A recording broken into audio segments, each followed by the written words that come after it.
إن الحمد لله نحمده ونستعينه ونستغفره ونعوذ بالله من شرور أنفسنا ومن سيئات أعمالنا. من يهده الله فلا مضل له ومن يضلل فلا هادي له، وأشهد أن لا إله إلا الله وحده لا شريك له، وأشهد أن محمدا عبده ورسوله صلى الله عليه وعلى آله وأصحابه وسلم تسليما كثيرا.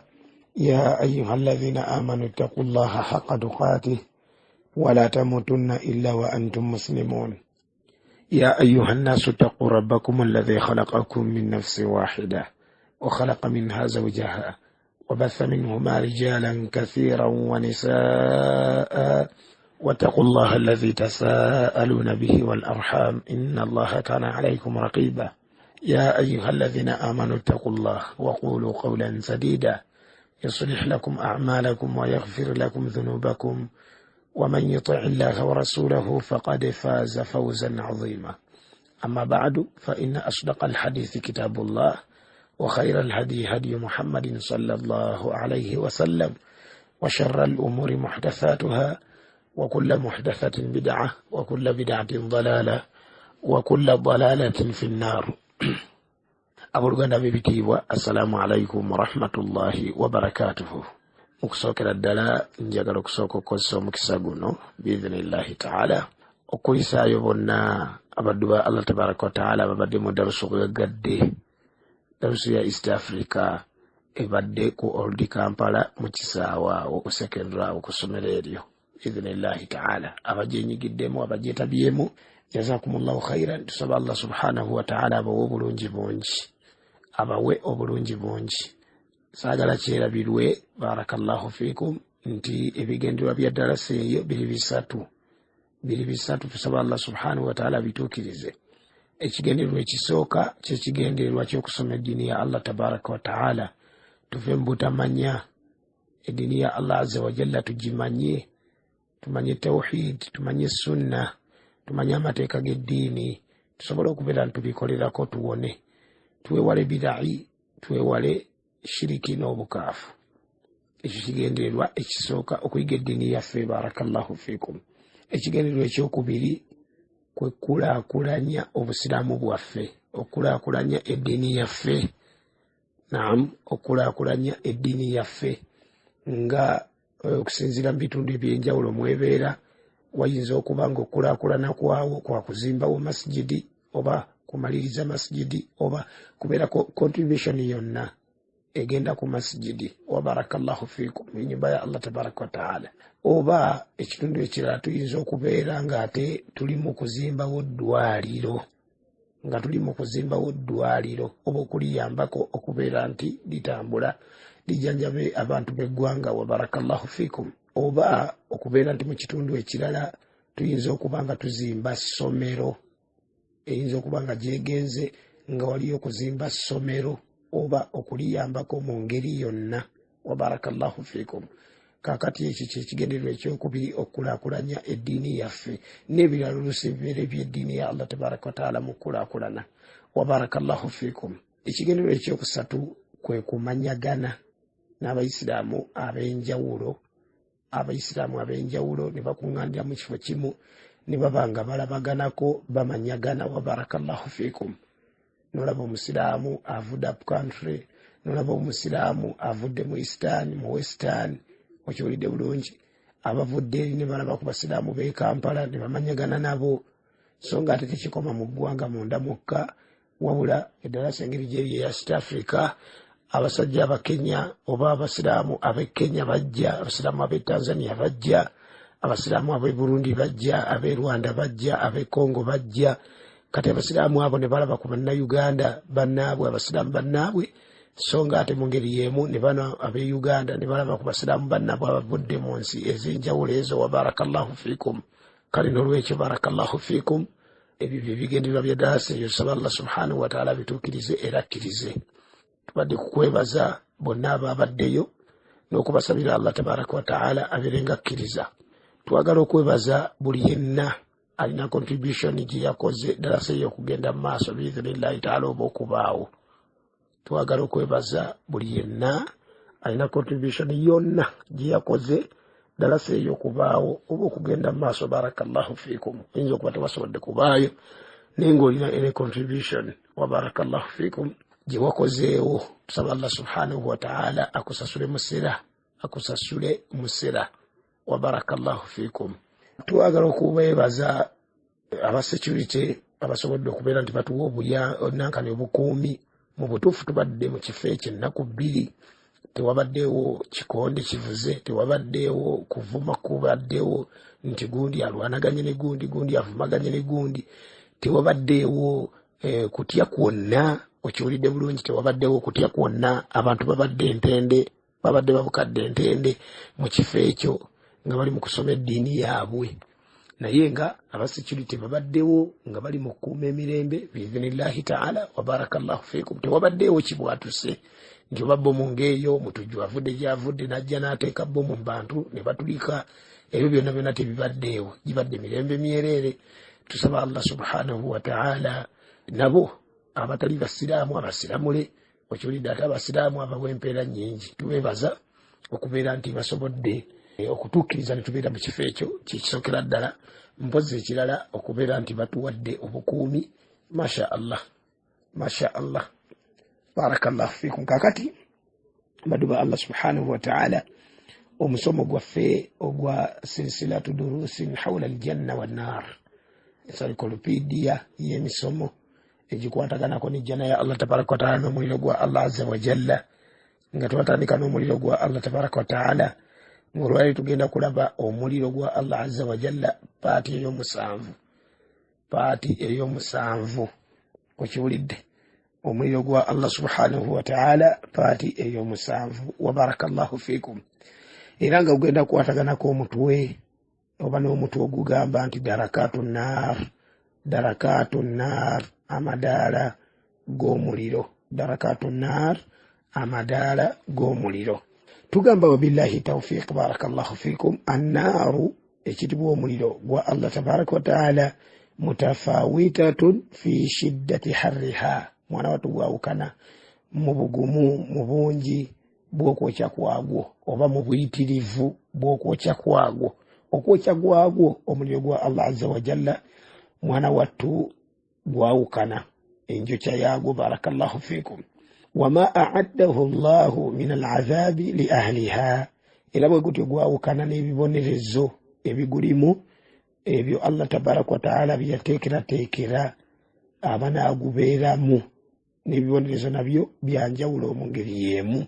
Falaisat darajatun au darajatan wahida, omuliro gwa Allah tabaraka wa ta'ala teguli kuleveemu.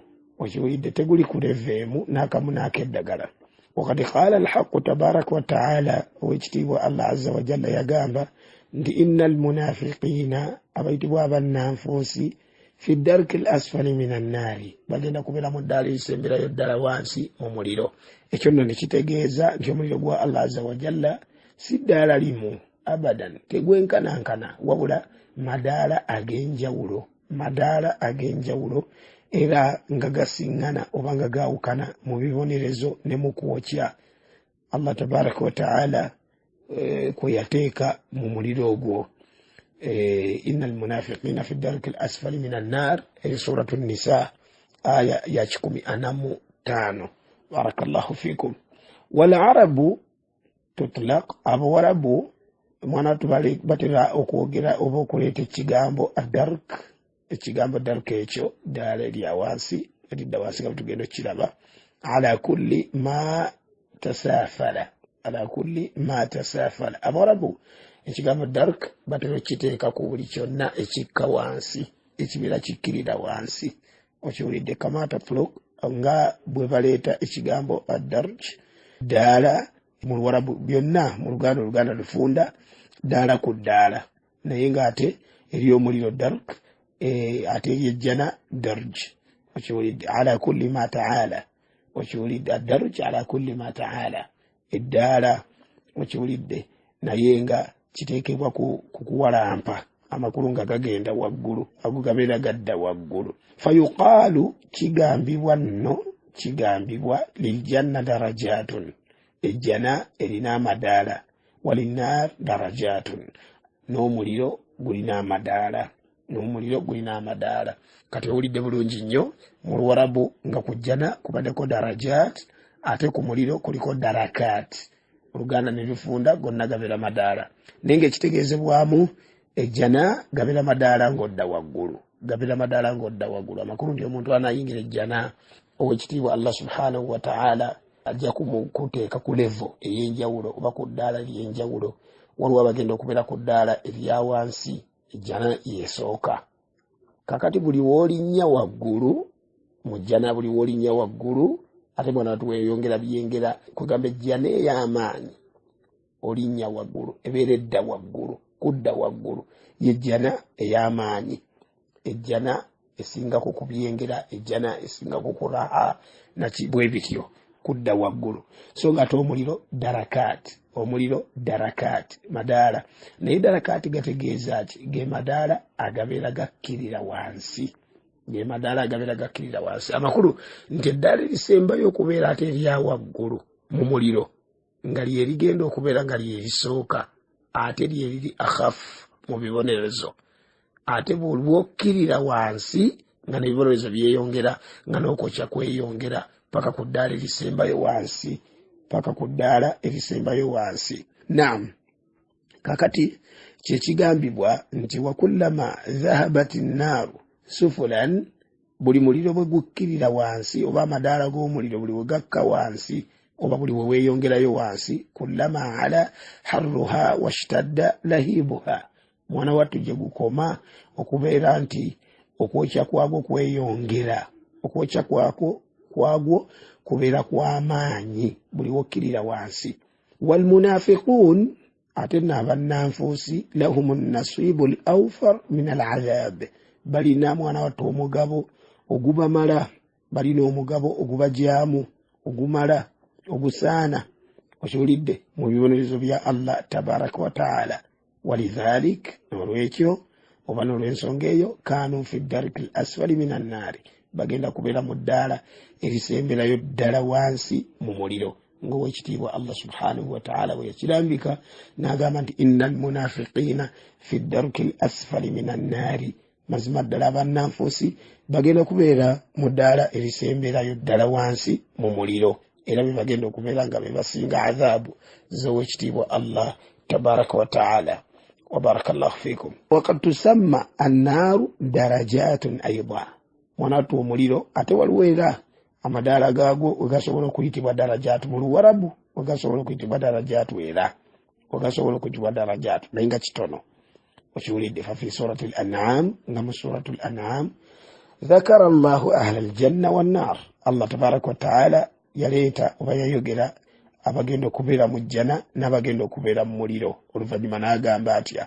Oluvannyuma n'agamba nti walikullin darajatun mimma amilu, mwana wattu bonna ogenda okubatunuulira nga balina amadaala, okiwulidde, ag'enjawulo, mimma amilu, okiwulidde, olw'ebyo bye baakola, olw'ebyo bye baakola. Amakulu ab'omu jjana bagenda kubeera mu madaala ag'enjawulo, n'ab'omu muliro bagenda kubeera mu madaala ag'enjawulo, okiwulidde. Kati Allah subhanahu wa ta'ala n'akozesa darajat ku jjana n'omuliro.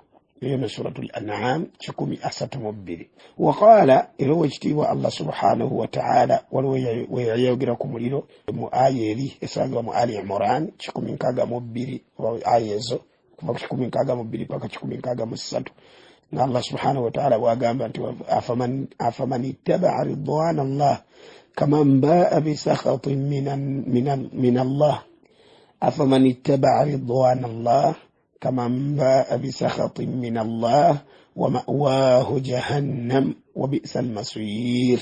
oluvannyuma Allah n'agamba ati wama'waahu jahannam, obudde bwe muliro, abafaanaganako bwe bati abakaafu, abashiriku, abannanfuusi, okiwulidde. Allah tabaraka wa taala n'agamba wabi'sa almasir, mwana wattu budde bubi nnyo. Kati n'alyoka agamba nga wetusinga okwagala wano nti hum darajatun inda Allah, abagenda okubeera mu muliro bagenda kubeera mu madaala ag'enjawulo. Okiwulidde bulungi, bagenda kubeera mu madaala ag'enjawulo, era ne mu maaso ga Allah balina amadaala ag'enjawulo, amadaala ag'enjawulo. Wabarakallahu fikum. Qala Abdurrahman ibn Zaid ibn Aslam, yagamba oyo Abdurrahman ibn Zaid ibn Aslam nti darajatul janna, amadaala g'ejjana, tadhhabu uluwan mwanatu go galinnya bulinyi amakulu gagenda waggulu wa darajatu nnar ate amatala g'omuliro tadhhabu suflan ate go gakkirira bukkirizi gagenda wansi gagenda bugenzi wansi wa barakallahu fikum. Naam, وقد ورد عن بعض السلف kikakafu ku basalafu abamu waliwo abasalafu abamu abagamba nti anna uswata almuwahhidin nti abajeemu mu bannatawhidi mu bawula Allah tabaraka wa ta'ala mimman yadkhuluna an-nara mwaba bagenda okuyingira omuliro gwa Allah azza wa jalla yakununa fi ad-darki al-a'la bagenda kubeera ku ddaala erya waggulu bagenda kubeera ku ddaala erya waggulu era ngeri ly'eddaala erisooka ku bagenda okuyingira omuliro ly'eddaala erisooka ku bagenda okuyingira omuliro. Kati abantu abo waswatul muwahhidin au waswatul mu'minin abajeemu mbakkiriza oba abajeemu mbawula Allah tabaraka wa ta'ala Allah baanasalirawo okuyingira omuliro bagenda kubeera ku ddaala erya waggulu. Wayakunu fi darki thani ate ku ddaala eryokubiri kugenda kubeerako baki oba baani alyahudi abayudaaya. Wetegereze bulungi, teekayo ebirowoozo barakallahu fikum. Bino bitwogera ate tugenda biteeka ku comment maaso kati sooka obitegere bulungi ate oluvannyuma n'ebiriyo bitegere bulungi bigenda okuddako biidhnillahi ta'ala. Teekayo ebirowoozo mu dduwa Allah barakallahu fikum. Agamba ati wayakunu fi darki thani eddaala eryokubiri kugenda kubeera kaani alyahud abayudaaya. Wa fi darki thalith ku ddaala eryokusatu kugenda kubeerako annaswara abanaswara. Wa fi darki rabi' ate ku ddaala eryokuna as-saibun kugenda kubeera kaabo. Wa fi darki al-khamis ate ku ddaala eryokutaano al-majus bano abaasinzanga omuliro. Wa fi sadis ate eddaala eryomukaaga mushriku al-arab abashiriku bano abawarabu abashiriku b'abawarabu. Wa fi sabi' eddaala eryomusanvu ng'era ly'eddaala erisembayo mu madaala g'omuliro. Eddaala omuliro gwa Allah tabaraka wa ta'ala gulina amadaala musanvu kati nno nga ly'eddaala erisembayo ery'omusanvu abamu mu basalafu bagamba nti kugenda kubeerako bamunafiqun be bagenda okubeera mu ddaala ery'omusanvu eddaala ery'omusanvu. Kakati komenti gye mbasuubiza barakallahu fikum yegamba etya? Sheikh yakola komenti wano Sheikh Ustadh Dr. Umar Sulaiman ibn Abdillah al-Ashqar mu kitabo kye kitibwa al-Jannatu wan-Nar. Okiwulidde bulungi ng'ekyo nno kirimu al-aqida fi dawi al-kitabi was-sunnah. Okiwulidde barakallahu fikum. Yali akoteeka komenti ku bigambo ebyo ebyabasalafu abamu. Yagamba bwati, yagamba nti idha kana hadha taksimu ijtihadi. Okiwulidde, idha kana hadha taksimu ijtihadiya, singa okwawula okwo okubeera nga ijtihadiya kwakulafuubana bihasabi fiqhuna linnusus addalla ala shiddati jurmi alfiraqi almukhtalifa, okusinziira kwegamba kukutegeera kwaffe obujulizi obulaga obunene bw'ebibinja obububi bw'ebibinja obubi obw'enjawulo obububi bw'ebinja ebyenjawulo obubi bw'ebibinja ebyenjawulo. Kibeera nti takisiimu eyo eva mu kulafuubana kwaffe kwe tuba tutegeereddemu obujulizi obulambika ebibonerezo by'ebibinja ebyo ebyenjawulo. Fa inna hadha tartib okusengeka okwo alladhi dhakaruhu abo kwe baayogera yahtaji ila i'adati nadharin, kwetaagisa okwongera okwetegereza, kwetaagisa okwongera okwetegereza. Amakulu ti si kutuufu. Okiwulidde bulungi, okusengeka okwo kwe kuliwa kwe kusengeka kwe tubalaze nti abamu basalafu bagamba nti uswatul muwahhidina be bagenda okubeera ku ddaala erisooka waggulu ery'omuliro. Allah baana abasaliddewo okuyingira omuliro. Ate abayudaaya babeere ku lyokubiri, abanaswala babeere ku lyokusatu, baswaibuna babeere ku lyokuna, kugamba eryokutaano libeereko bamajusi, eryomukaaga libeereko bamushriku al-arab, ery'omusanvu libeereko bamunafiqun abannanfuusi. Kati Sheikh tartibu eyo yagamba nti si ntuufu. Okiwulidde, tartibu eyo si ntuufu.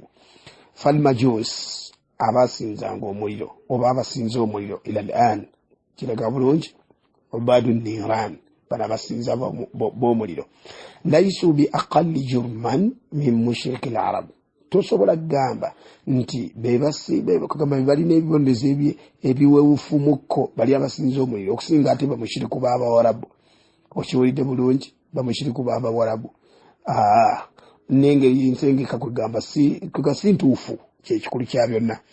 N'agamba Sheekh nti wal awla n'ekisinga annaskuta fima sakatat anhu nusus, kwe kubeera ntusirika tetwogera okiwulidde bulungi ku ebyo obujulizi bwe byasirikirako amakulu ng'obujulizi tebubitulaze ate ffe tugamba nti tugenda kubyogerako. Al awla kisinga obulungi kwe kubeera ntubireka kubanga tubeera tetubirinako irimu ate ng'eno eddiini yaffe n'ebyo ebigambo ebifaanaganako bwe bityo okiwulidde bulungi biteekwa okuzimbira ku adilla min alkitabi wa sunna, obujulizi okuva mu kitabu kya Allah tabaraka wa taala ne muhadisi omubaka Muhammad sallallahu alayhi wa sallam wa barakallahu fikum. Naam, agamba nti wa waqa'a fi ba'd alkutubi, ate mwana wattu mu bitabo ebimu bw'obyetegereza osangamu tasmiyatu hadhihi darakat, okuwa amannya amadala g'omuliro ago musanvu, okuwa amannya oba okutuuma amannya amadala g'omuliro ogwo omusanvu. Bagamba batya? Bagamba nti fal awwal, nti omuliro ogusooka oba eddala erisooka diko omuliro gwe bayita batya? Jahannam. Okiwulidde bulungi. Wa thani, ate omuliro eddala eryokubiri liriko omuliro guyitibwa lava. Wa thalith, eddala eryokusatu liriko omuliro guyitibwa hitma. Ate eddala eryokuna liriko omuliro guyitibwa sa'ir. Eddala eryokutaano liriko omuliro guyitibwa saqar. Eryomukaga liriko aljahim. Eryomusanvu liriko alhawiya. Eryomusanvu liriko alhawiya. Sheikh agamba Umar Sulaiman al-Ashqari agamba atya rahimahullahu ta'ala, agamba nti walam yasihu taqsimu nnasi fi nnari wifqa hadha taqsim, si kituufu okutekulula abantu mu muliro okusinziira ku nteekulula eyo, okusinziira ku nteekulula eyo. Amakulu nti okutuuma amannya daali lisooka nankadi muliro guno, daali eryokubiri muliro guno, amannya ago bwe gatyo. Okiwulidde bulungi, abantu ge batuuma okuteekula kw'abantu kubateekulula omuliro gwa Allah tabaraka wa taala okusinziira ku nankadi ku mannya ago. Okiwulidde bulungi, si kituufu. Kama lam yasihu tasmiyata darakati nnari ala nnahwi alladhi dhakaruhu, ng'era kyekimu darakat amadala g'omuliro wali eri bwe twakulembedde nti ogusooka genda kubeerako wasatu muwahidina, ogwokubiri bayudaayo, ogwokusatu banaswara, hakadha. Okiwulidde bulungi, era nga bwe kitali kituufu ne kino si kituufu okugamba nti ogusooka jahannama, ogwokubiri ladha nakibwe biti, si bituufu ebyo. Barakallahu fikum. Naam, agamba nti wasahihu, mwana watu ekituufu anna kulla wahid min hadhihi al-asma, nti buli linnya lyonna mu mannya ago allati dhakaruha abo baateekulula ge baaleeta jahannama, ladha, alhitma, sa'ir, saqar, bwe gatyo. Okiwulidde bulungi paka ku linnya erisemba lye baaleeta. Okiwulidde bulungi, ekituufu nti ismu alam linnaari kulliha, buli limu lyonna linnya lya muliro gwonna injeno okutwaliza awamu, linnya lya muliro gwonna injeno okutwaliza awamu. Walaysa lijuz'in min annaari duna juz'in, si nti linnya lya kitundu kya muliro, ekitundu eky'omuliro ate kiyitibwa ddala, ekitundu eky'omuliro ate anedda, wabula gonna mannya ga muliro gwonna, omuliro gwa Allah tabaraka wa taala injeno oba generale. Barakallahu fikum. N'agamba nti wasaha anna nnasa, kituufu nti mazima ddala abantu mutafawituna ala qadri kufrihim wa dhunubihim, bo bagenda kubeera mu butuufu mu bibonerezo eby'enjawulo okusinziira ku bukaafu bwabwe ne okusinziira ku mazambi gaabwe. Wa barakallahu fikum, wa barakallahu fikum. Naam, wabula tugamba barakallahu fikum nti wala shakka, tikirimu kubuusabuusa n'akamu n'akeddagala, anna uswata almu'minin yani muwahidin, nti abajeemu mubakkiriza oba mubawula Allah tabaraka wa taala alladhina yadkhuluna an-nara abagenda okuyingira omuliro gwa Allah azza wa jalla fayu'adhabuna fiha ala qadri a'malihim babonerezebwe okusinziira kugamba ku mirimu gyabwe oba ku bujeemu bwabwe bakola oba kugamba ku mazambi gaabwe gebeebagala thumma yakhrujuna minha oluvannyuma Allah tabaraka wa ta'ala bajjemu la shaka annahum ahwan ahli an-nar tekirimu kubuusabuusa nti abo baba wasatul muwahhidin abajeemu mbawula Allah tabaraka wa ta'ala abagenda okubeera ku mbeera efaanagana bwetyo tewali kubuusabuusa kwonna nti be bagenda okubeera mu muliro ogusembayo obutono ahwan ahli an-nar adhaban be bagenda okubeera mu bibonerezo ebisinga okubeera ebiweufumu mu bibonerezo bya jahannam lianna adhabahum fiha muaqqatun olw'ensonga nti ebibonerezo byabwe muliro omwo mwana tubyo bigenda kubeera bya kiseera amma baqiyatu ahli an-nari wabula abasigadde mu bomuliro oba mu bantu bomuliro oba mu bagenda okuyingira omuliro oba bagenda okubeera mu muliro gwa Allah tabaraka wa ta'ala min al-kuffari wal munafiqina mu bakaafu ne mu bannanfuusi fakama qala Allahu azza wa jalla fihim bo bagenda kubeera batya nga Allah subhanahu wa ta'ala bwe yaboogerako n'agamba atya la yuqda alayhim fayamutu Allah tagenda bagererayo lunaku nti ate bagenda kufa wala yukhaffafu anhum min adhabiha wadde okubakenderezaako mu bibonerezo bya Allah tabaraka wa ta'ala ebisangibwa muliro ogwo surat Fatir 36.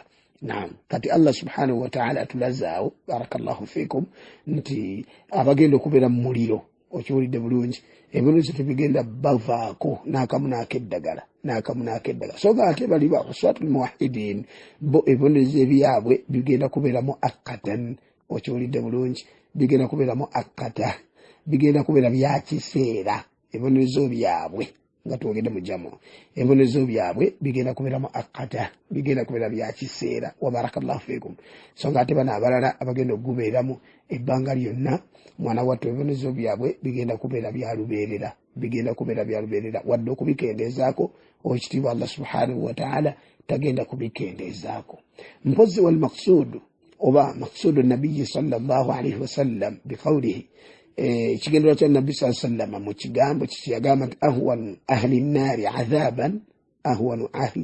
adhaban mwana wattu abantu oba omuntu anaasingira ddala mu bantu b'omu muliro okufuna ebibonerezo ebiri akhafuko okusinga ku byabalala ate nga mu riwaaya endala nabbi sallallahu alayhi wasallam yasarraha n'agamba nti kugamba Abu Talib ye taata w'omuto Abu Talib naye nga ate awamu n'ekyo wadde nga ebibonerezo kugamba biweefumu okusinziira ku bibonerezo by'abantu abagenda okubeera mu muliro abasigadde okiwulidde bulungi ekyobuweefu tekikuyinula wabula nabbi sallallahu alayhi wasallam yamwogerako n'agamba nti wansi w'ebigere bye wagenda kuteekebwayo amanda ag'omuliro ng'alinnyeeko okiwulidde bulungi ng'alinnyeeko naye nga tagulu minhu dimaabuhu ng'obwongo